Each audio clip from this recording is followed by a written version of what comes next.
Hello friends, आप सभी को प्लांट लड़ी चैनल पर स्वागत है। आज के इस वीडियो के टॉपिक में विंटर से पहले रेनी सीजन में इन पौधों से कटिंग लेके किस तरह से कटिंग तैयार कर सकते हैं, किस तरह से सॉइल मिक्स होना चाहिए जो कि बहुत सारे पौधा तैयार हो सके, इस वीडियो में आप लोग के साथ में शेयर करूंगी।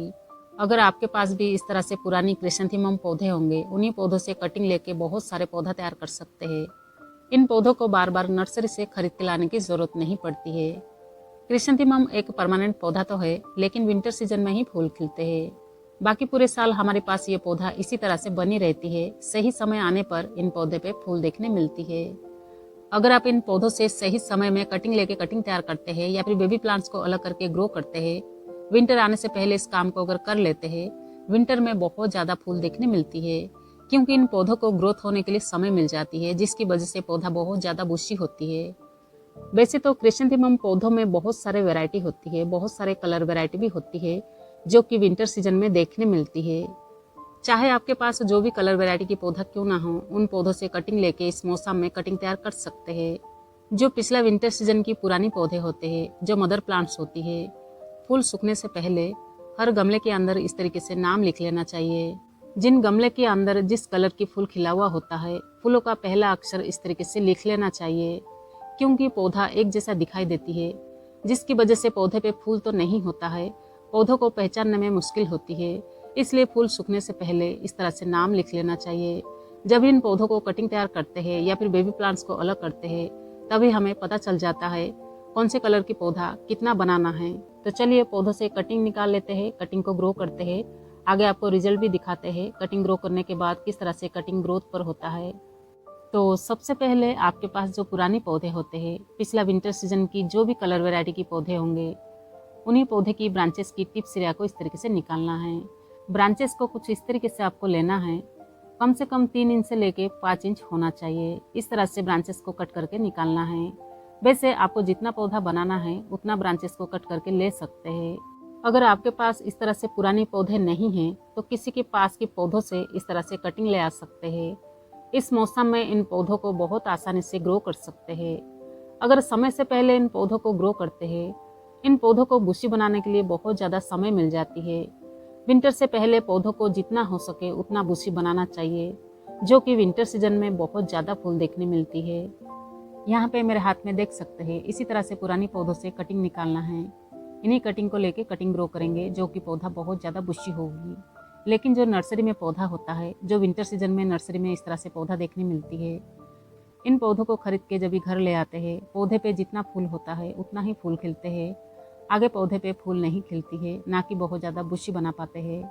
लेकिन जिस साल इन पौधों को खरीदते हैं, आने वाला सीजन के लिए इन पौधों को बचा के रख सकते हैं। उन्हीं पौधों से कटिंग तैयार कर सकते हैं, या फिर बेबी प्लांट्स जब भी ग्रो होती है, उन पौधों को अलग करके पौधा तैयार कर सकते हैं, उससे बुशी बना सकते हैं। लेकिन जो पौधा हमारे पास पहले से होती है, उन्हीं पौधों से इस तरह से कटिंग लेके कटिंग तैयार कर सकते हैं। कटिंग तैयार करने के लिए अगर अच्छा से सॉइल मिक्स बनाते हैं, मिट्टी अगर भुरभुरी तरीके से बनाएंगे, तो बहुत अच्छा से कटिंग तैयार हो जाती है। जितना चाहे उतना पौधा तैयार कर पाते हैं। इन कटिंग को ग्रो करने के लिए कुछ इस तरीके से मिट्टी तैयार करना है, जो कि बिल्कुल बेल्डेंट होना चाहिए। जैसे कि फ्रेंड, जो हमारी गार्डन सॉइल होती है बहुत ज़्यादा हार्ड होती है या फिर चिकनी होती है, उस तरीके से डायरेक्ट मिट्टी लेके नहीं ग्रो करना है। उस मिट्टी में सिर्फ आपको सैंड मिलाना है, जिसे बालू रेती कहते हैं। अगर उसमें सैंड मिला लेते हैं, मिट्टी काफ़ी भुरभुरी हो जाती है। सिर्फ 50% आपको मिट्टी लेना है, बाकी 50% आपको सैंड मिलाना है। अगर आप अपने पास फंजीसाइड वगैरह रखते होंगे तो 1 चम्मच फंजीसाइड पाउडर भी डाल सकते हैं, या फिर आपके किचन में जो हल्दी पाउडर होती है 1 चम्मच हल्दी पाउडर भी मिला सकते हैं। इस तरह से सॉइल मिक्स बना सकते हैं। या फिर आप चाहे जो पुरानी गमले की मिट्टी होती है, उन मिट्टी को धूप में अच्छा से सुखा के ले सकते हैं। पुरानी गमले की मिट्टी भी काफ़ी भुरभुरी होती है, क्योंकि मिट्टी पहले से बना हुआ होता है, जिसके अंदर सैंड मिला हुआ होता है। जो भी गमले में कटिंग को ग्रो करेंगे, ड्रेनेज होल क्लियर होना चाहिए। ड्रेनेज होल पे इस तरह से ठिकरी या फिर पत्थर वगैरह रख सकते हैं। मैं इसी तरह से मिट्टी को धूप में सुखा के लेती हूँ, मुझे काफ़ी अच्छा रिजल्ट देखने मिलती है। आप भी चाहे इस तरीके से पुरानी गमले की मिट्टी को धूप में सुखा के ले सकते हैं। वैसे कटिंग को ग्रो करने के लिए बहुत ज़्यादा गहरी पॉट्स लेने की ज़रूरत नहीं पड़ती है। अगर पॉट्स चौड़ाई हो तो और अच्छा है। इसी तरह से सॉइल मिक्स लेके भर लेना है। उसके बाद इस सॉइल मिक्स में आप चाहे फंजीसाइड या फिर हल्दी पाउडर भी मिला सकते हैं 1 चम्मच। उसके बाद पौधों से जितना भी कटिंग निकाले होंगे उन कटिंग को कुछ इस तरीके से तैयारी करना है। जैसे कि जितने भी ब्रांचेस को इस तरीके से निकाले होंगे, ब्रांचेस की नीचे की ओर की जो पत्तियां होती है इस तरीके से खाली कर लेना है। ब्रांचेस को कट लगाते समय अगर क्रैक हुई होगी तो दोबारा कट लगा के क्लीन कर दीजिए। ब्रांच अगर क्लीन कटा हुआ रहता है तो ब्रांचेस के नीचे किसी प्रकार की फंगस जैसी बीमारी नहीं होती है, ना कि ब्रांचेस गलती है।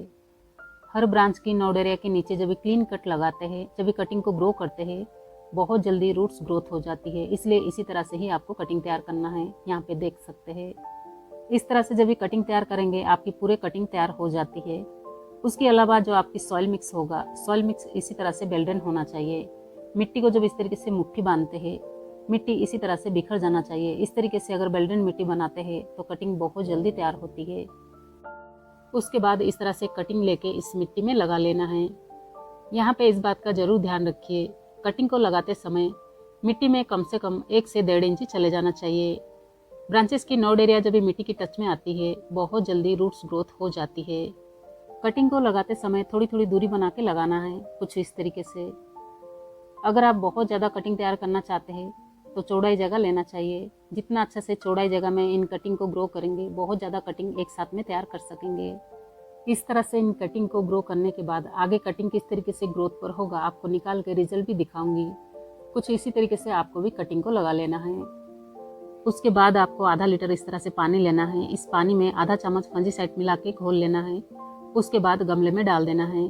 अगर आपके पास फंजीसाइड पाउडर नहीं है तो नॉर्मल पानी भी डाल सकते हैं, या फिर 1 चम्मच हल्दी पाउडर मिला के डालना चाहेंगे तो भी डाल सकते हैं। या फिर सॉइल मिक्स बनाते समय सॉइल मिक्स में अगर फंजीसाइड पाउडर डाले होंगे तो इस तरह से पानी में डाल के देने की ज़रूरत नहीं है, नॉर्मल पानी भी डाल सकते हैं। कटिंग लगाने के बाद तुरंत इस तरीके से पानी डाल देना चाहिए। मिट्टी अगर बेल्डन तरीके से बना हुआ होता है तो यहाँ पे गमले के नीचे देख सकते हैं पानी इसी तरह से अच्छा से ड्रेन आउट हो जाती है। इस तरह से लगाने के बाद मिट्टी में ओवर वाटरिंग नहीं होना चाहिए, ना कि मिट्टी सूखना चाहिए। मिट्टी में सिर्फ नमी होना चाहिए, इस तरह से ध्यान रखना है। इस गमले को ऐसी जगह में रखना है जहाँ पर 4 से 5 घंटे की धूप आती हो। तो चलिए आगे देखते हैं। 20 दिन के बाद की रिजल्ट में दिखा रही हूँ। पूरे कटिंग ग्रोथ पर आ चुकी है। आगे कटिंग जो है ग्रोथ होने लगी है। कटिंग को जब इस तरीके से ग्रो करते हैं, जितना भी कटिंग ग्रो करते हैं पूरे कटिंग ग्रो हो जाती है। अगर सही समय में इन कटिंग को ग्रो करेंगे तो कटिंग भी बहुत जल्दी इस तरह से तैयार हो जाती है। अगर आप विंटर सीजन में बहुत ज़्यादा फूल लेना चाहते हैं, विंटर से पहले इन कटिंग को ग्रो कर लेना चाहिए। जैसे कि जुलाई, अगस्त, सितंबर मंथ में इन कटिंग को ग्रो करते हैं तो इन पौधों को बुशी बनाने में काफ़ी समय मिल जाएगी, इसलिए इस मौसम में ही ग्रो करना चाहिए। तो यहाँ पे कुछ कटिंग को निकाल के आपको दिखाती हूँ। कटिंग के अंदर किस तरीके से जड़ें ग्रोथ हुई है। हर कटिंग के अंदर इस तरीके से जड़ें जो है ग्रोथ हो चुकी है। इन कटिंग को निकाल के जब भी दोबारा रिपोर्टिंग करते हैं पौधा बहुत जल्दी तैयार हो जाती है। कटिंग को जब भी ग्रो करते हैं, कटिंग जब भी ग्रोथ पर आ जाती है, यहाँ पे पौधों को धूप मिलना भी बहुत ज़रूरी होता है। इन पौधों को कभी भी शेड एरिया में नहीं रखना चाहिए। कम से कम 6-7 घंटे की धूप मिलना चाहिए। पौधा बहुत जल्दी तैयार होती है। यहाँ पे देख सकते हैं हर कटिंग के अंदर बहुत अच्छा से हेल्दी तरीके से जड़ें जो है ग्रोथ हो रही है। इसी तरह से आप जितना कटिंग ग्रो करना चाहेंगे कर सकते हैं। मैं इसी तरह से इन पौधे की कटिंग को निकाल के तैयार करती हूँ। आप अगर चाहे तो पुरानी पौधों से बेबी प्लांट्स को भी अलग करके दोबारा उन पौधों को तैयारी कर सकते हैं। जैसे कि फ्रेंड, अगर आपके पास बहुत सारे कलर वैरायटी होंगे, अगर इस तरीके से एक साथ में ग्रो करते हैं तो ये मिक्स हो जाती है। समझ में नहीं आता है इसमें कौन से कलर की वैरायटी कितने पौधे हैं। यहाँ पे इस तरह से कटिंग तो ग्रो कर सकते हैं, लेकिन आप हर एक कलर वैरायटी की पौधों को अलग अलग ग्रो करना चाहते हैं तो भी ग्रो कर सकते हैं। इसी तरह से आपको सॉइल मिक्स बनाना है। पॉली बैग लेना है, हर एक पॉली बैग में सॉइल मिक्स भरना है। हर एक कलर वैरायटी के पौधों को इस तरीके से लगाना है। हमारे पास बहुत सारे कलर वैरायटी के पौधे होते हैं। हम अगर अलग अलग ग्रो करना चाहते हैं तो इस तरह से भी ग्रो कर सकते हैं। आगे पौधा बहुत जल्दी हेल्दी ग्रोथ होती है। पौधा जैसे जैसे आगे ग्रोथ होते रहेगी 5 से 6 इंच हो जाती है। पौधों को पिंच करते हुए यहीं से ही बुशी करना चाहिए। बाद में अच्छा से सॉइल मिक्स बना के इन पौधों को पॉलीबैग से निकाल के रिपोर्टिंग भी कर सकते हैं। इसी तरह से आप अपने घर पे भी कोशिश करेंगे तो बहुत सारे पौधा तैयार कर सकते हैं, जो कि क्रिसैंथेमम जैसे पौधों को नर्सरी से खरीद के लाने की ज़रूरत भी नहीं पड़ेगी। पुराने पौधों से ही इस तरीके से कटिंग लेके बहुत सारे पौधा तैयार कर सकते हैं। तो चलिए फ्रेंड, आज की इस वीडियो को यहीं ख़त्म करते हैं। वीडियो अगर पसंद आई हो, वीडियो को लाइक करना, सब्सक्राइब करना बिल्कुल भी ना भूलिएगा। अगर आप कुछ पूछना चाहते हैं कमेंट करके पूछ सकते हैं। आगे भी गार्डनिंग से रिलेटिव इसी तरीके से वीडियो देखने मिलेगी।